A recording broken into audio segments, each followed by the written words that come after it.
rue et les préoccupations somatiques que l'on peut parler des patients. Alors finalement, si on synthétise tous ces éléments, on arrive à un tableau disparate, mais relativement restreint, de symptômes qui s'intègrent dans le spectre de la dépression. Ce sont d'ailleurs ces critères qui ont été conservés dans nos classifications psychiatriques contemporaines, notamment le DSM-5, pour laquelle la dépression est définie par une association de 5 symptômes pendant au moins 15 jours, avec la présence indispensable d'au moins l'un des deux symptômes cardinaux dont on a parlé, qui sont la tristesse ou la baisse de plaisir, tristesse ou anédonie que vous avez là. Et puis, au moins, soit 4, soit 3 symptômes qu'on rajoute, donc notamment l'anorexie, le manque d'énergie, le fait d'avoir des troubles neurocognitifs, le fait d'avoir des idées suicidaires, le fait d'avoir des croyances dépressives, et l'ensemble le ralentissement, très important, et l'ensemble de ces différents spectres qui fait finalement ce que peut être la phénoménologie complète, synthétique de la dépression. Bon, ça c'est des précisions en plus, mais pour valider le diagnostic, il y a bien sûr une question de changement avec l'état antérieur qui est extrêmement important. Une altération du fonctionnement social, du fonctionnement professionnel du sujet, et puis le fait que les symptômes ne doivent pas être attribuables à une substance ou à une affection médicale en cours. Mais c'est des choses qui sont importantes en termes de précision diagnostique. Alors ça, c'est aussi important parce que c'est une vision qui est très clinique de la dépression, mais la dépression, c'est aussi bien d'autres choses. Et on pourra l'aborder dans la partie discussion. La dépression, c'est aussi quelque chose qui a du sens en termes de traitement de l'information, en termes de la façon dont on se positionne par rapport à notre rapport au monde, à la façon dont on intègre les informations qui nous viennent du monde. Il y a quelque chose qui est assez fort qu'on appelle le cercle vicieux, qui peut se mettre en place dans la dépression, qui est à quel point les croyances qu'on peut avoir sur le monde, notamment en termes de récompense et d'expériences aversives, vont influencer la façon dont on agit dans le monde, la façon dont on met en œuvre ces croyances, dont on met en œuvre ces comportements. Actions qui vont elles-mêmes modifier la perception, le retour expérientiel qu'on peut avoir du monde, et qui va lui-même être englobé avec la dimension affective, sachant que, bien sûr, les émotions que l'on a en rapport avec le monde sont directement reliées à l'expérience perceptive qu'on peut en avoir. Ce qui fait une sorte de cercle vicieux ou d'engrainement, où finalement, chaque symptôme de la dépression finit par s'auto-renforcer lui-même, et ce qui fait qu'on a une difficulté aussi à traiter de façon psychothérapeutique ces troubles. Alors si on quitte cette clinique si singulière de la dépression, qui est quand même importante pour être sûr que l'on parle de la même chose, pour revenir sur des considérations plus théoriques, on peut se dire que comme de nombreux autres troubles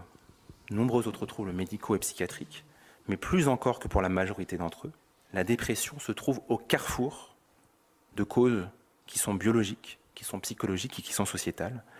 si tant est que l'on puisse les distinguer d'ailleurs de cette manière. Il y a quand même une question qui se pose et quelque chose qui nous questionne, c'est que la suprématie épidémiologique de la dépression par rapport à tous les troubles mentaux interroge sur la façon dont on articule cette causalité mécanistique. Finalement, il y a une question qu'on se pose très souvent, c'est de quoi nos sociétés contemporaines, quand on voit cette épidémiologie dramatique de la dépression, sont-elles malades? On connaît certes des dynamiques démographiques et sociétales qui sont en mesure de favoriser les changements épidémiologiques de la dépression. On a une augmentation de l'espérance de vie dans la majorité des nations occidentales. On a des mutations sociétales qui réduisent le poids des pratiques religieuses. On a la fin des transcendances mystiques. On a la fin, l'émoussement finalement du noyau familial et du rôle du noyau familial dans la vie d'un individu. On a cet isolement terrible, individualiste, qui peut nous empoigner. On a également énormément de choses qui sont liées à l'augmentation de la fréquence des situations de stress aigu ou prolongé, notamment le stress qui est lié aux relations interpersonnelles, tout ce qui va être lié à la relation à l'autre. On a les modifications des systèmes hiérarchiques au sein des structures professionnelles.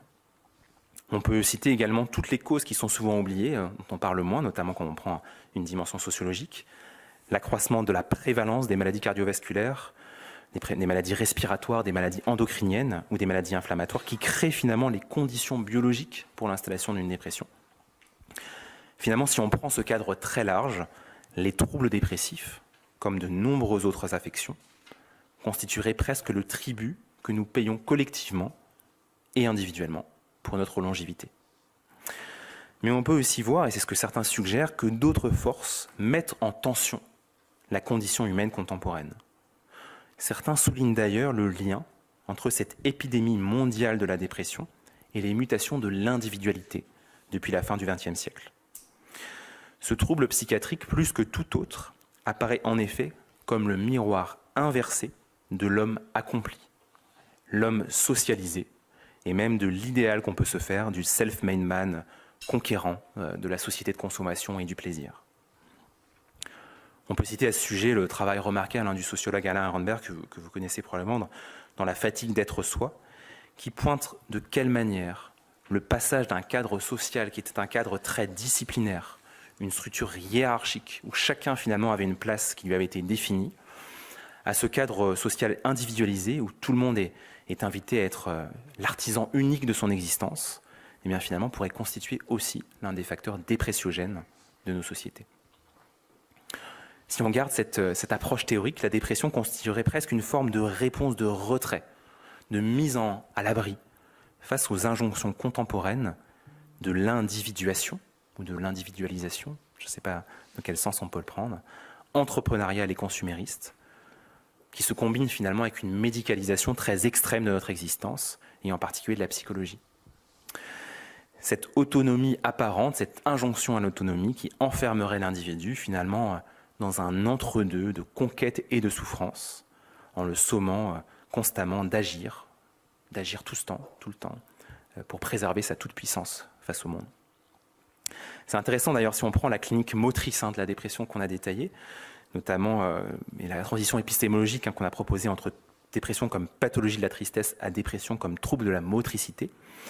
parce que ça pourrait être aussi l'un des reflets de l'impact de ces mouvements sociétaux sur les caractéristiques sémiologiques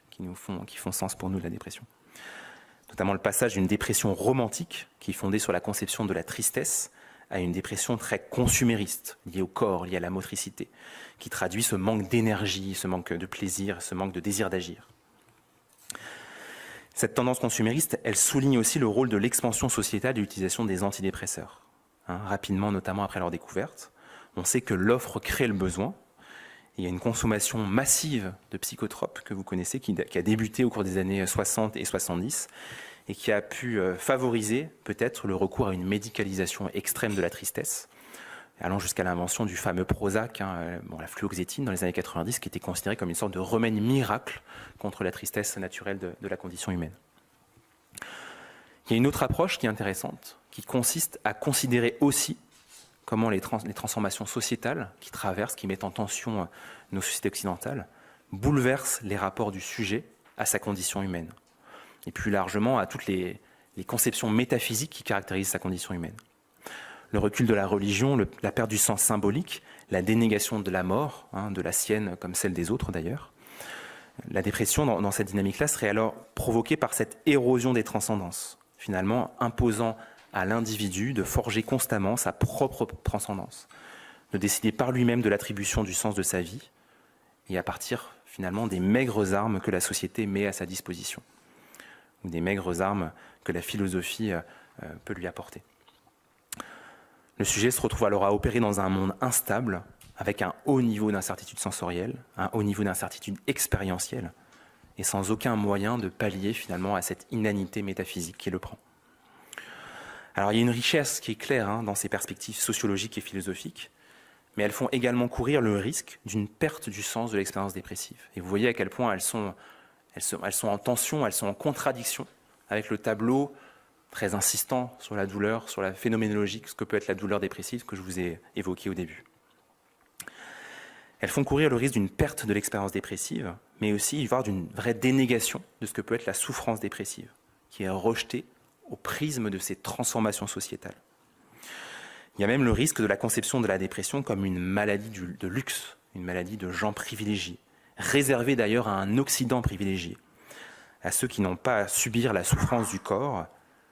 à ceux qui n'ont pas à subir la faim, la soif, à ceux qui ne vivent pas l'aurore des guerres ou la barbarie des hommes. Finalement, la dépression deviendrait presque une forme d'extrême sollicitude envers soi-même, une forme de nombrilisme occidental qui constituerait presque une insulte à la véritable misère humaine. Brisons un autre mythe. On peut être conjointement affamé et déprimé, vivre sous les bombes et désirer ardemment mourir.